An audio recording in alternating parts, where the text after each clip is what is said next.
I went to a Catholic all-girls school for both elementary and high school. This is located in Marikina City, Philippines. We have this urban legend of Nina Maria.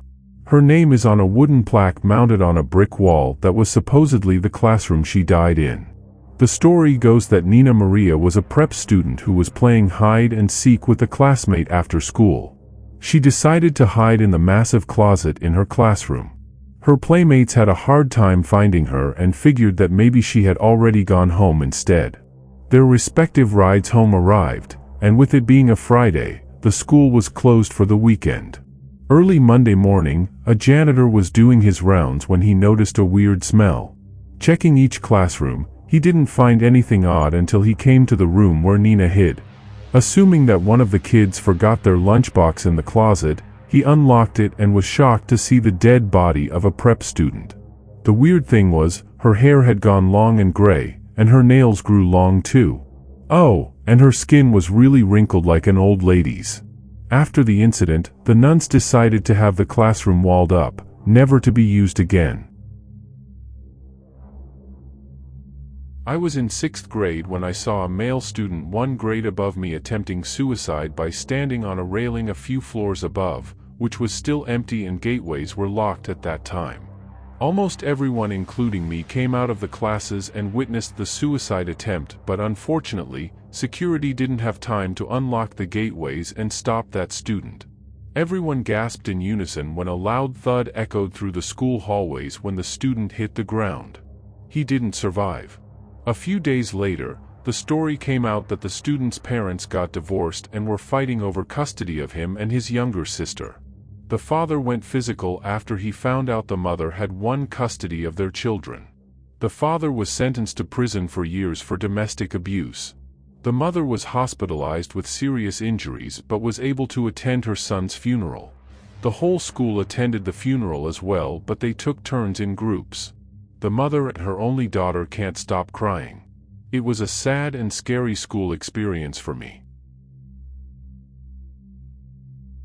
I was a freshman-sophomore when this happened. I've always struggled with my sexuality. I struggle to figure out who I like. I never thought this would get me in trouble. I met this boy through a friend. He was a junior at this time. They were dating, but my friend was miserable. He was a stage 10,000 clinger and moved way too fast. He took her virginity but failed to mention he had HIV. When they broke up, he reached out to me because he wanted to date me. I thought, why not? It could help me figure things out. Well, this is where it gets weird. So the date was weird, but I realized I felt nothing for this guy. He tried to kiss me and I didn't want it. I told him nicely and explained that I just wasn't interested in boys at the time. He tried to persuade me to date him. He texted me a lot and I was already stressed because I cut out a toxic friend. Finally, he stopped and I thought that was the end of it. I was enjoying a nice night with my family and my mom started talking about how this boy was messaging her about me. Telling my mom that he was a real man and that he could treat me better than anyone else. I was baffled. I tried so hard to tell this guy nicely that I wasn't interested, and then he does that? I told him to leave me and my family alone. To leave my friends alone and not spit my name out of his mouth. This only angered him. I already hated school because I wasn't well liked. I was bullied throughout my entire school career, and I would cry every morning before school because I couldn't stand it. I'm already on edge, trying to keep people's eyes off of me, but then this boy starts following me. When I was in the cafeteria, he was too. When I went out to my locker, he would follow and pretend to shift through his locker, glancing at me. He kept trying to reach me online and I had to block him. He reached out to my friends and started calling me a biatch and that I missed out on a real man. I got so fed up that I confronted him. My hands were shaking and I could feel my blood boiling. I told him, a real man would take no for an answer and move on. I told you to leave me alone and you keep harassing me.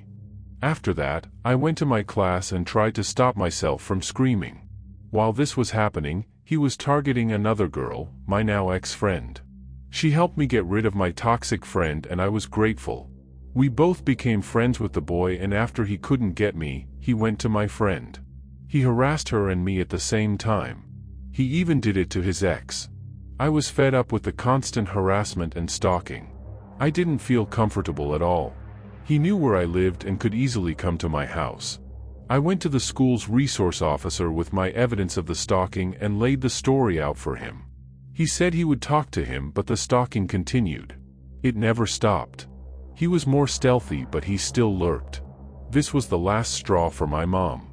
She pulled me out of public school and started me on online schooling. I lost all my friends, but I made better ones online. This story is something my family laughs about now since it makes it easier for me to cope. He still lurks to this day, but I feel safer now. So, the boy who stalked and harassed me for saying no, let's not meet. Ever. My high school was in the ghetto of my town and was tagged on every corner by a different gang. It was also an open campus, meaning anyone could walk or drive through. That area has a large homeless population, and many of them would chase students to their cars and ask for money. Some tried to break into cars, and some even tried to steal lunches from students. The priest at the church on my campus decided one day to do a food and clothing drive for the homeless, without alerting the school. Where was this drive to be held? In the library in the high school building.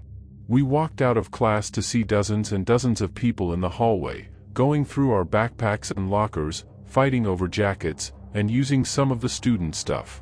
The students and teachers were absolutely freaking out. My principal called the cops and they took everyone out and tried to get back anything they stole. The priest tried to tell the cops that it was a food drive, but the school staff had no idea about it. We had a rule: whatever the church does, the school is told about; whatever the school does, the church is told. This rule was set to prevent situations like that from happening, but the priest broke that rule because he knew the school would never agree to that. We had a surprise active shooter drill where they fired blanks in the halls and the students full-on thought we were gonna die. We had a near-rapist teacher who bragged about wanting to screw with drunk women in his Uber. My high school sucked. So in high school, my best friend had a teen pregnancy with a douche nugget. He was literal trash. He threw away a beautiful handmade blanket for his soon-to-be kid because he didn't like the person who made it, who gave it to my friend, not him. Anyways, he cheated on her. She came to me crying, and even her mom was pissed. Enough for her to ask me to make him miserable. I was happy to oblige as I hated this guy before he knocked up my bestie. The next day at school, I was gonna punch him in the face as hard as I could. I might be a girl, but I ain't no city girl, unlike his scrawny biatch ass. Unfortunately for me, I didn't get that far. I lived in a rough neighborhood at the time, so if I went out, I made sure to keep a knife on me in my purse, but always made sure to take it out before school. The night before, one of my brothers got in trouble with my dad, so he gave me my brother's knife as punishment to him. I just threw it in my purse out of habit, but the next morning, my friend's mom texted me. Due to seeing red from anger, I didn't check my purse that morning and went to school ready to sucker punch a ducker. I was telling people too. I wanted him to get his ass handed to him by a girl in front of everyone. I did not care. Again, I did not get that far. Halfway through my first class, I lost my pencil. Knowing I had another one in my purse, I dumped it out on the desk.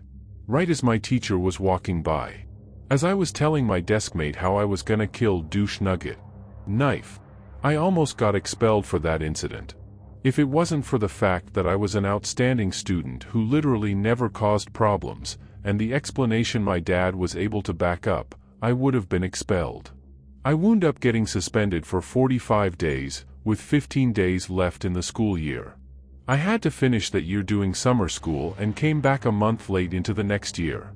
People talked, I became a temporary legend, and life continued.